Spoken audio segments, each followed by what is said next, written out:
முக்கிய செய்தி பார்க்கின்றோம். டாடா எலக்ட்ரானிக்ஸ் மொபைல் போன் உற்பத்தி ஆலை விரிவாக்கம் செய்வதற்கான அனுமதி வழங்கப்பட்டிருக்கிறது.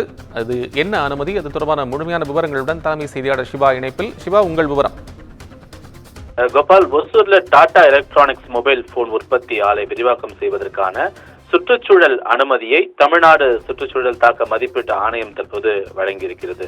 ஏற்கனவே 3051 கோடி ரூபாய் முதலீட்டுல டாடா எலக்ட்ரானிக்ஸ் ஆலை ஏற்கனவே செயல்பட்டு வரக்கூடிய நிலையில் மேலும் 3699 கோடி ரூபாய் முதலீடு செய்து அந்த ஆலையை விரிவாக்கம் செய்ய டாடா நிறுவனம் தற்போது அதற்கான புரிந்துணர்வு ஒப்பந்தத்தை ஏற்கனவே தமிழ்நாடு அரசுடன் போடப்பட்டிருக்கக்கூடிய நிலையில அந்த விரிவாக்கம் செய்வதற்கான சுற்றுச்சூழல் அனுமதி தற்போது தமிழ்நாடு அரசின் சார்பாக தமிழ்நாடு சுற்றுச்சூழல் தாக்க மதிப்பீட்டு ஆணையம் சார்பாக வழங்கப்பட்டிருக்கிறது.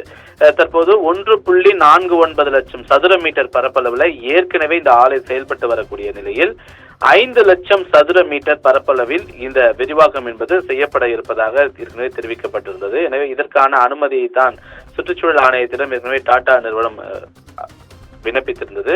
தற்போது அதற்கான அனுமதி என்பது வழங்கப்பட்டிருக்கிறது.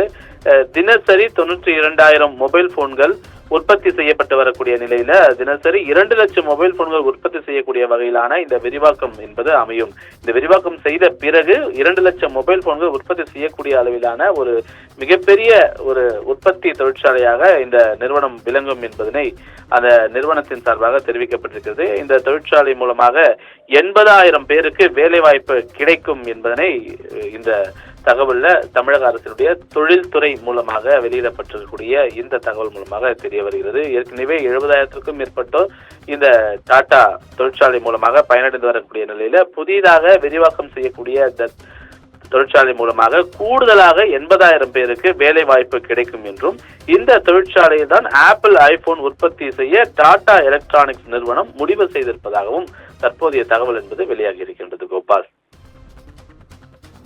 அண்மை விவரங்களுக்கு நன்றி சிவா.